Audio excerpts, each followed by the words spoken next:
नमस्कार बच्चों, मेरा नाम निर्मल कुमार गुप्ता, मेरे साथ हैं सुशीला चौधरी। बच्चों, आज के वीडियो में हम कक्षा 12 की हिंदी विषय की पाठ्य पुस्तक आरोह के गद्य खंड के अध्याय 18 का भाग 2 पढ़ेंगे। लेखक है बाबा साहेब भीमराव अंबेडकर। अध्याय का नाम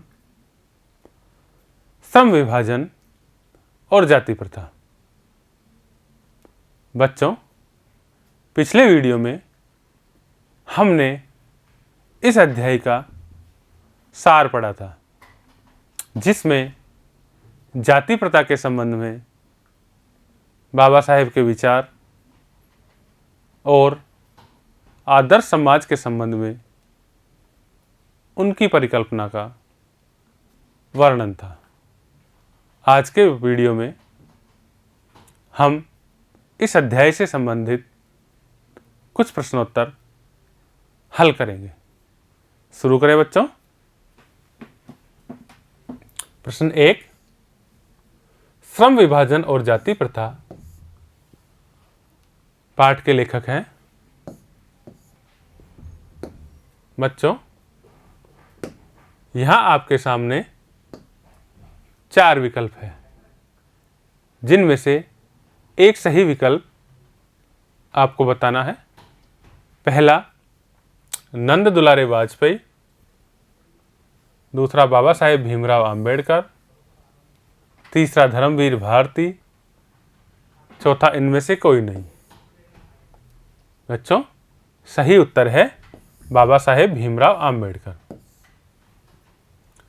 प्रश्न 2, बाबा साहेब भीमराव अंबेडकर का जन्म कहाँ हुआ था?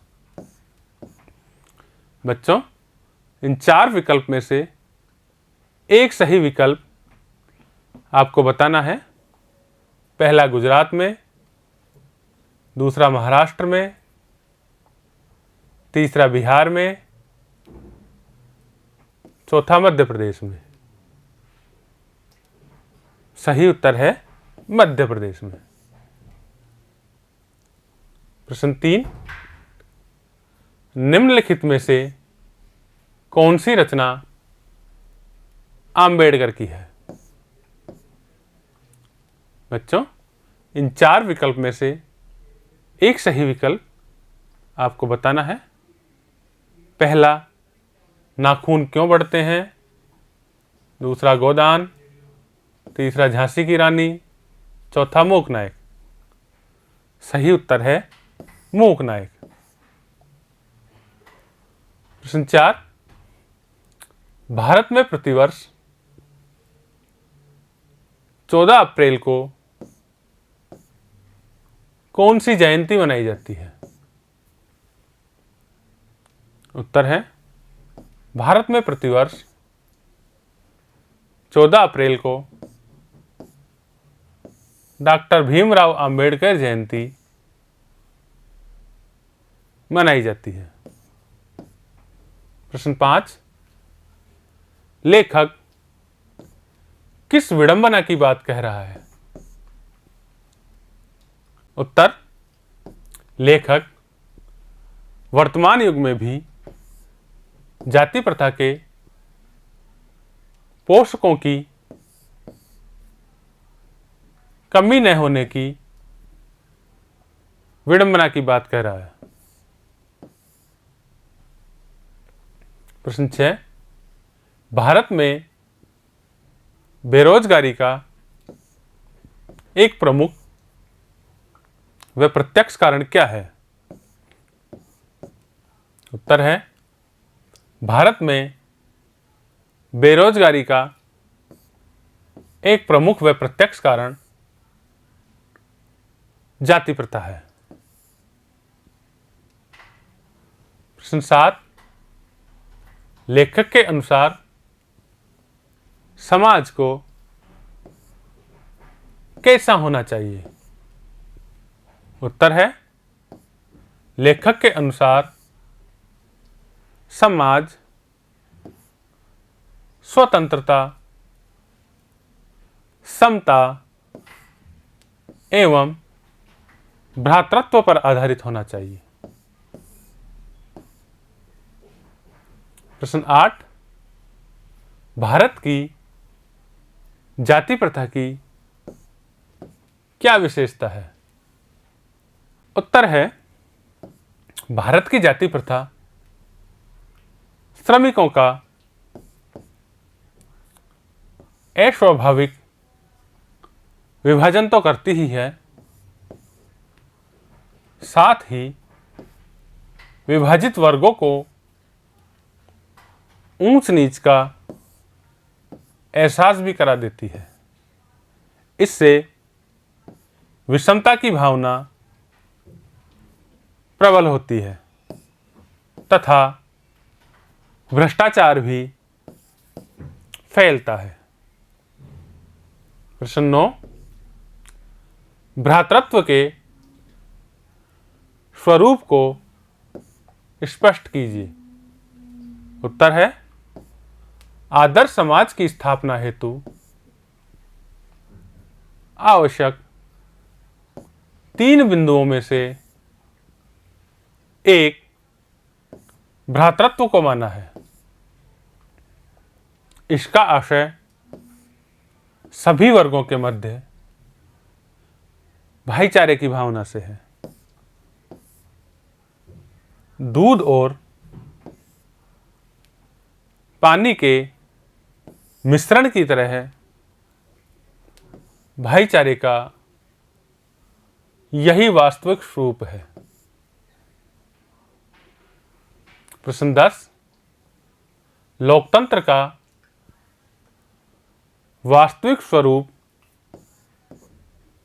किसे कहा गया है? उत्तर है, लोकतंत्र केवल शासन की एक पद्धति नहीं है। लोकतंत्र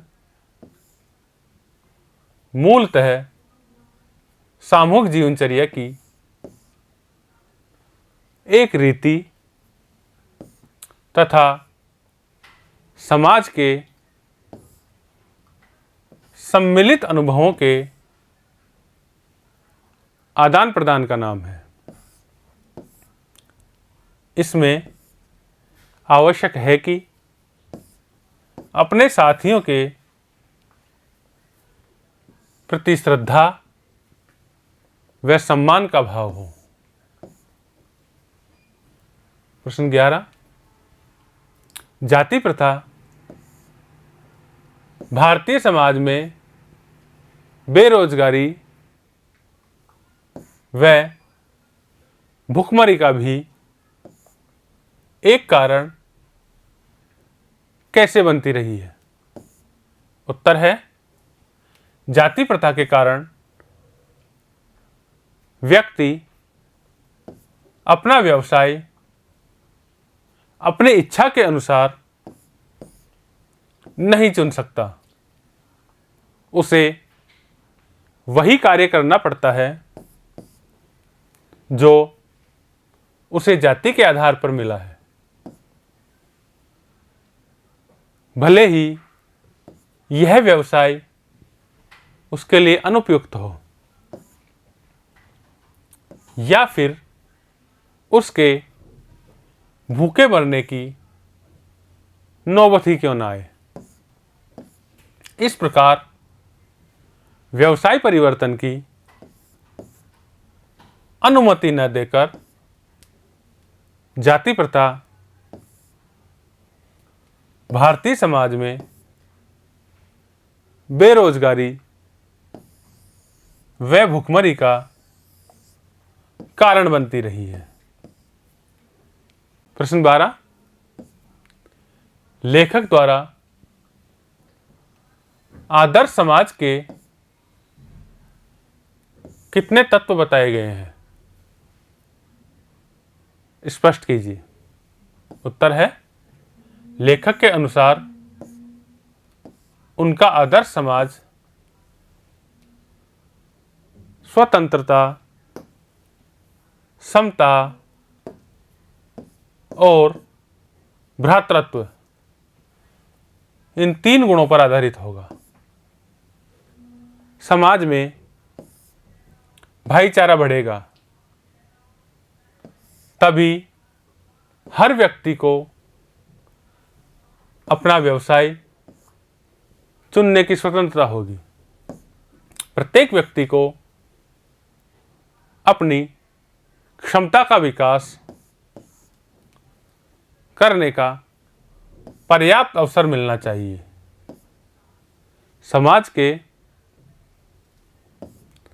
सदस्यों को प्रारंभ से ही समान अवसर एवं समान व्यवहार उपलब्ध कराने चाहिए। बच्चों, ये थे इस अध्याय के कुछ प्रश्नोत्तर। इन्हें आप वीडियो में बार बार देखें, समझें, याद करें और अपनी उत्तर पुस्तिका में लिखें। धन्यवाद।